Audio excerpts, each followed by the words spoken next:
Hello दोस्तों, good morning. कैसे हैं आप सभी? मैं हूं अमित। आप सभी का स्वागत है created Amit classes new Mantra for success online YouTube channel पर। आज की क्लास में फिर से लेके आए हैं 12 इम्पॉर्टेंट क्वेश्चन जो आपके लिए रहेंगे बहुत ही महत्वपूर्ण। तो चलिए शुरू करते हैं आज की इम्पॉर्टेंट क्लासों को एक छोटी सी मोटिवेशनल क्विज के साथ। तो चलिए।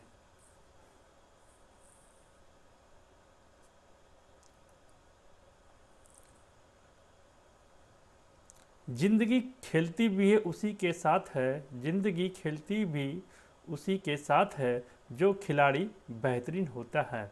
दर्द सबके एक से हैं मगर हौसले सबके अलग अलग हैं। कोई हताश होके बिखर जाता है तो कोई संघर्ष करके निखर जाता है। तो चलिए दोस्तों, एक छोटी सी मोटिवेशनल चीज के साथ आज की क्लास को प्रारंभ करते हैं। और आज की क्लास का प्रारंभ करने से पहले आपके बीच रहा पिछली क्लासों का क्वेश्चन जो जिसका आंसर ये रहा। महात्मा बुद्ध ने अपना पहला धर्मचक्र परिवर्तन किस स्थान पर दिया था? तो इसका सही जवाब दोस्तों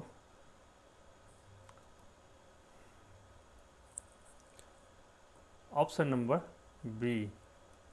इसका सही जवाब दोस्तों ऑप्शन नंबर बी, जो क्या है, सारनाथ। आपको बताए थे धर्म चक्रवर्तन का मतलब होता है दोस्तों उपदेश। उपदेश क्या होता है? बौद्ध धर्म में धर्म चक्र परिवर्तन को क्या कहते हैं हम लोग? उपदेश कहते हैं। ठीक है, याद रहेगा। तो चलिए चलते हैं आज के सेशन का पहला प्रश्न जो आपके स्क्रीन पे ये रहा दोस्तों।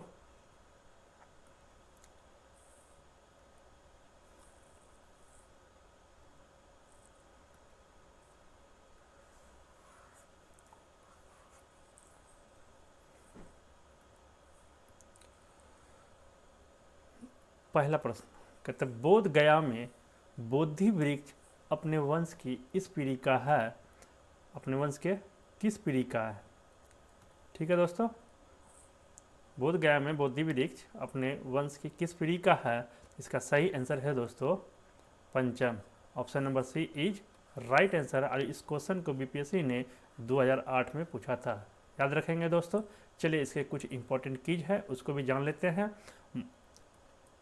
महाबोधि मंदिर स्थित वर्तमान में बोधि वृक्ष वो नहीं है जिसके नीचे बैठकर महात्मा बुद्ध ने ज्ञान प्राप्त किया था। हेनसांग के अनुसार, हेनसांग जो थे चैनी जात्रा था, हेनसांग के अनुसार उस मूल वृक्ष को 7वीं शताब्दी में सम्राट शशांक ने नष्ट कर दिया था। इसके बाद इस स्थान पे 2 और वृक्ष रोपित हुई और नष्ट हुए। वर्तमान वृक्ष जिसे हम देख रहे हैं वो 5वीं पीढ़ी का वृक्ष है जिसे अलेक्जेंडर कनिंघम ने लगवाया था। किसने लगाया था? अलेक्जेंडर कनिंघम ने लगाया था।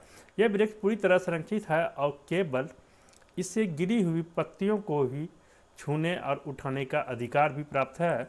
एक अन्य तथ्य के अनुसार यह वृक्ष क्रम से 2 बार सम्राट अशोक, एक बार पुष्यमित्र शुंग, एक बार पूर्व बर्मा तथा अंत में कनिंघम द्वारा लगाया गया। अतः यह 6ठी पीढ़ी का वृक्ष है। बिहार सरकार के पर्यटन विभाग के वेबसाइट पे इसे 5वीं पीढ़ी को बताया है। तथ्यों में विवाद होने के कारण बिहार लोक सेवा आयोग ने इस प्रश्न को क्या किया, मूल्यांकन बाहर कर दिया। ठीक है दोस्तों, इसलिए इस क्वेश्चन को आंसर जो जवाब है दोस्तों वो क्या है? बिहार सरकार के अनुसार से 5वां है। ठीक है, चलिए चलते हैं अगले प्रश्नों की और। अगले प्रश्न को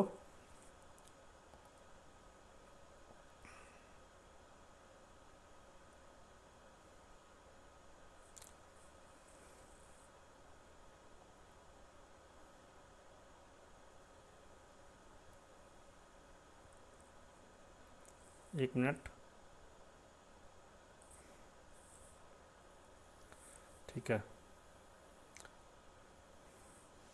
चलिए क्वेश्चन नंबर 2। क्वेश्चन नंबर 2 दोस्तों देखिए, क्वेश्चन नंबर 2 कहता है दोस्तों, बड़ा प्यारा सा है। बराबर की गुफा, बराबर की गुफाओं का उपयोग किसने आश्रय गृह के रूप में किया। इसका आंसर सही क्या है? आजीविकों ने। किसने किया था? आजीविकों ने। ठीक है, देखिए इस क्वेश्चन को 1995 में बीपीएससी ने पूछा था प्री में। चलिए इसके कुछ कीज दिए गए हैं, इसके बारे में जानते हैं। मौर्य युग में पर्वत गुफाओं को काटकर निवास स्थान बनाने की कला को पूर्ण विकास हुआ। अशोक तथा उसके पुत्र दशरथ के समय में बराबर तथा नागा अर्जुनी पहाड़ियों को काट करके आजीविकों के लिए आवास बनाया था। तो आपसे पूछा जाएगा पहला बराबर की गुफाओं को किसने बनाया था? तो अशोक और दशरथ ने। ठीक ना, मौर्य के युग में हुआ था, मौर्य काल में हुआ था। बराबर की गुफाएं किसके लिए बनाया गया था? तो वो आजीविकों के लिए बनाया गया था। ठीक है, बनाया गया था। अशोक के समय बराबरी पहाड़ की गुफाओं में सुदामा की गुफा तथा कर्ण चोपड़ा नामक गुफा सर्व प्रसिद्ध थे। ठीक ना, इस बात से इतना क्वेश्चन होता है। चलिए चलते हैं अगला क्वेश्चन की ओर। अगले क्वेश्चन जो आपके दोस्तों स्क्रीन पे ये है क्वेश्चन नंबर 3। क्वेश्चन नंबर 3 दोस्तों, सॉरी,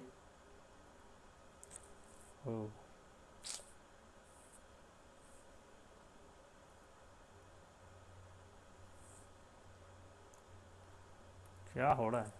क्वेश्चन नंबर 3 दोस्तों, क्वेश्चन नंबर 3 कहता है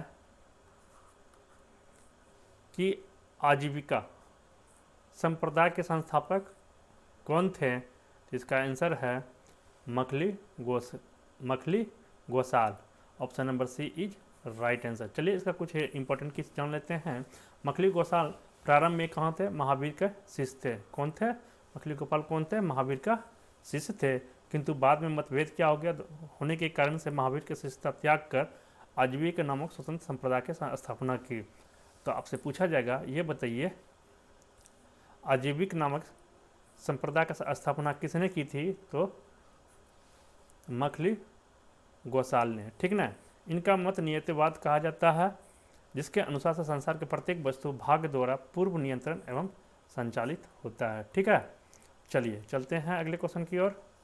अगला क्वेश्चन बड़ा प्यारा सा है दोस्तों, क्वेश्चन नंबर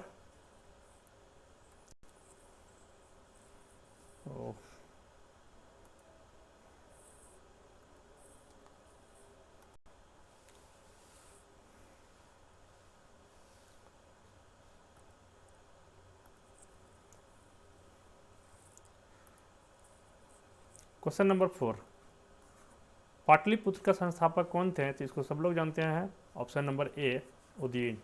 ठीक ना, पाटलिपुत्र का स्थापना किसने किया था? अजातशत्रु के उत्तराधिकारी कौन थे? उदयन थे। और ये आप पूछेगा पाटलिपुत्र जो शहर जो था वो कहाँ पर बसे हुए हैं? तो गंगा और सोन नदी के संगम पर एक किला बनकर थी। ठीक है, इसने मगध साम्राज्य की राजधानी राजगिरी से पाटलिपुत्र स्थानांतरित किया। किसने? उदयन ने। ठीक है, यह नगर शिशुनाग वंश, नंद वंश और मौर्य वंश के भी राजधानी रही। ठीक है, मगध साम्राज्य की राजधानी क्या था? राजगिरी था। और राजगिरी से कहाँ चल गया? पाटलिपुत्र स्थापित कर दिया। और पाटलिपुत्र का संस्थापक कौन था? अजातशत्रु के उत्तराधिकारी उदयन थे। ठीक है, याद रहेगा। चलिए इतनी बात इस क्वेश्चन से जानते हैं। चलते हैं अगले क्वेश्चन की ओर।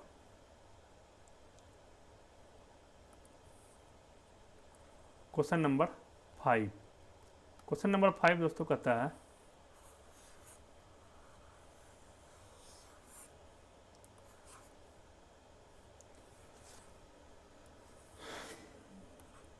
क्वेश्चन नंबर 5, किस शासक द्वारा सर्वप्रथम पाटलिपुत्र की राजधानी के रूप में चयन किया था? तो वो अजातशत्रु द्वारा, कालाशोक द्वारा और उदयन द्वारा। तो इसका सही आंसर ऑप्शन सी उदयन के द्वारा। हर्यक वंशी शासक उदयन, या अब देखिए हर्यक वंशी का शासक कौन था? उदयन था। या इसका दूसरा नाम क्या था? उदयभद्र के शासनकाल की सब प्रमुख घटना गंगा एवं सोन नदियों के संगम पर पाटलिपुत्र नगर की स्थापना की गई थी। उसने राजगिरी से इसी नव स्थापित नगर में अपनी राजधानी को स्थानांतरित किया था। राजगिरी से कहाँ लाया था? पाटलिपुत्र। किसका था? मगध को। ठीक है, चलिए चलते हैं अगला क्वेश्चन।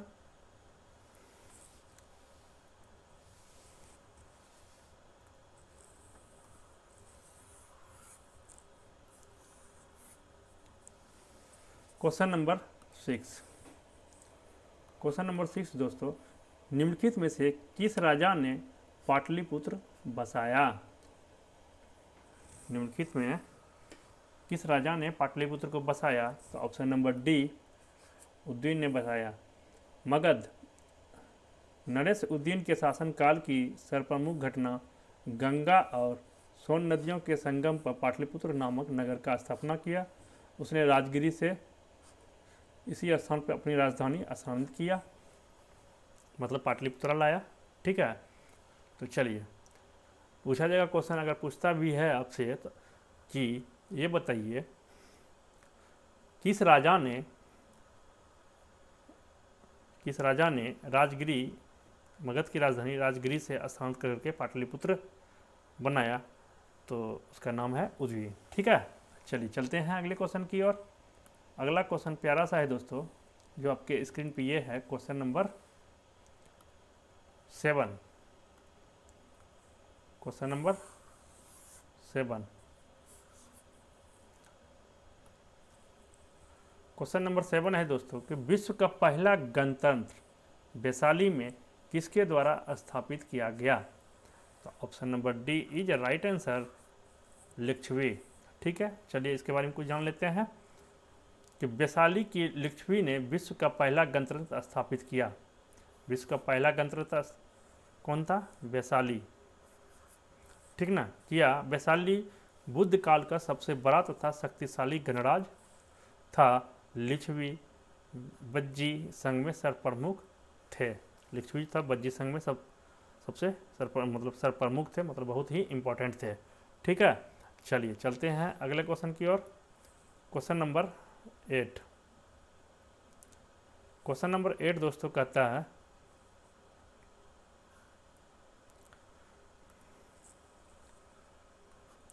कि मगध की प्रारंभिक राजधानी कौन सी थी? तो मगध की प्रारंभिक राजधानी राजगिरी थी। Option number C is right answer. ठीक है, इसके कीज है कि पुराणों के अनुसार मगध पर शासन करने वाला पहला राजवंश बृहदत्त वंश था। इस वंश के पहले राजा बृहद का पुत्र जरासंध था, जिसने राजगिरी, जिसको अभी प्रेजेंट टाइम में गिरिवज्र भी कहते हैं, को अपना राजधानी बनाया। अब पूछा जाएगा क्वेश्चन इसमें क्या देखिए बनाया? बौद्ध जो थे, बौद्ध ग्रंथों के अनुसार मगध का प्रथम प्रतापी शासक बिंबिसार थे। ये हर्यक वंश से संबंधित था। इसकी मृत्यु 492 ईस्वी पूर्व में हुई। इसके बाद अजातशत्रु मगध का शासक हुआ। अजातशत्रु के पुत्र उदयन ने अपनी राजधानी राजगिरी से कहाँ पहुँचा दिया? पाटलिपुत्र स्थानांतरित कर दिया। ठीक है, चलिए इस क्वेश्चन से हम लोग इतनी जानकारी लेते हैं। चलते हैं अगले क्वेश्चन की ओर। अगला क्वेश्चन जो आपके स्क्रीन पे है दोस्तों 9। अगला क्वेश्चन क्या है दोस्तों स्क्रीन पे? 9, और इसके बारे में जानते हैं हम लोग। क्वेश्चन नंबर 9 कि अजातशत्रु के वंश का नाम क्या था? अजातशत्रु का वंश का क्या नाम था? सब लोग जानते हैं। ऑप्शन नंबर बी, हर्यक वंश था। हर्यक वंश का संस्थापक कौन था?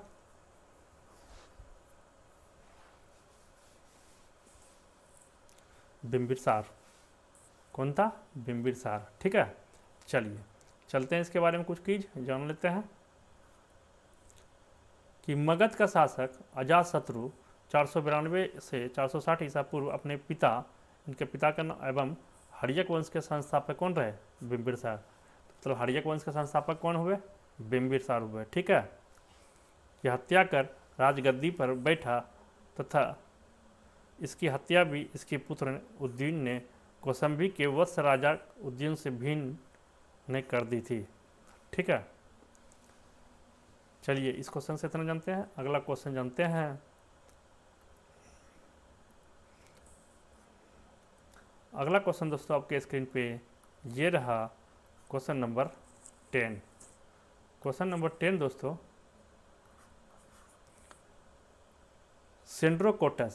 सेंड्रोकोटस से चंद्रगुप्त मौर्य का पहचान किसने की थी?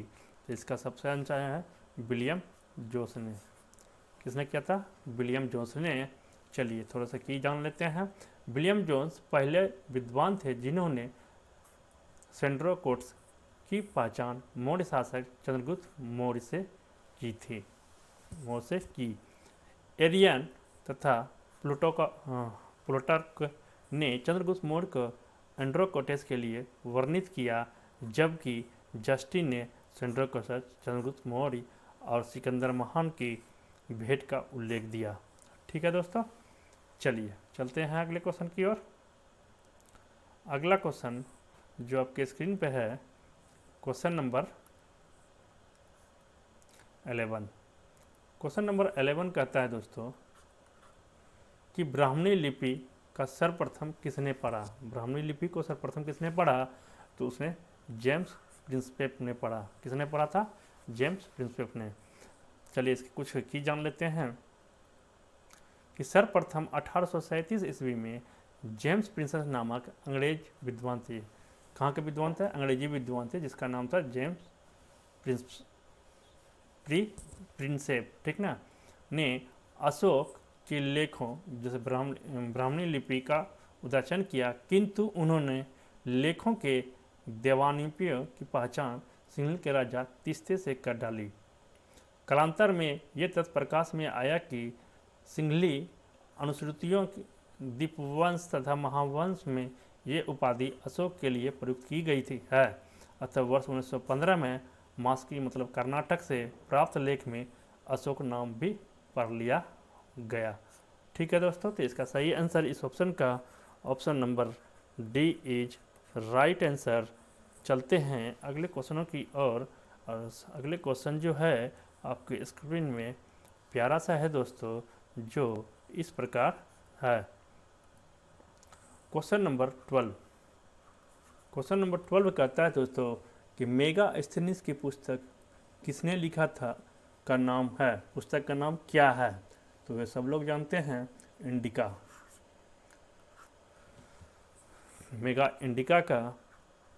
इंडिका पुस्तक का किसने लिखा था, तो वो मेगास्थनीज ने लिखे थे। ठीक है, याद रखेंगे। चलिए इसके कुछ की पढ़ लेते हैं। चंद्रगुप्त मौर्य सिकंदर का समकालिक शासक था। चंद्रगुप्त मौर्य सिकंदर के समकालिक शासक था। सिकंदर के समकालीन विदेशी लेखक जो थे निर्याकस, अनेस्क्रियस, अरिस्टोबुलस तथा मेगास्थनीज थे, जिनके विवरण चंद्रगुप्त मौर्य के विषय में सूचनाओं देते हैं। विदेशी लेखकों में मेगास्थनीज नामक सर्वाधिक ही महत्वपूर्ण है, जिसकी पुस्तिका इंडिका मौर्य इतिहास के प्रमुख होते हैं। इस पुस्तक में किसका चर्चा किया गया, मौर्य वंश का। किस वंश का, मौर्य वंश, याद रखेंगे। चलिए चलते हैं नेक्स्ट स्लाइड में। नेक्स्ट स्लाइड जो आपके लिए लाया है दोस्तों, वो स्पेशल आप सभी के लिए है। नेक्स्ट स्लाइड कहता है दोस्तों आज का सवाल। आज का सवाल दोस्तों आप सभी के लिए ये रहा, ये बताएंगे मगध की प्रारंभिक राजधानी कौन सी थी। ऑप्शन पाटलिपुत्र, वैशाली, राजगिरी, चंपा। तो चलिए दोस्तों देख लीजिएगा, थोड़ा सा ध्यान दीजिएगा। प्रारंभिक राजधानी पूछ रहा है, जरा सोच समझ के आंसर दीजिएगा। इस सवालों का आंसर आप चैनल के कमेंट बॉक्स में देंगे। तो चलिए दोस्तों, आज की वीडियो, आज की सेशन यदि आप सभी को अच्छा लगे तो प्लीज़ इस सेशन को लाइक शेयर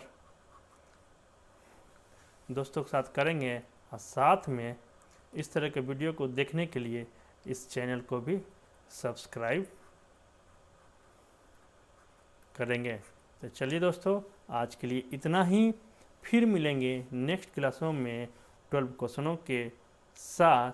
तब तक आप रखें ख्याल। Thank you, take care, bye bye.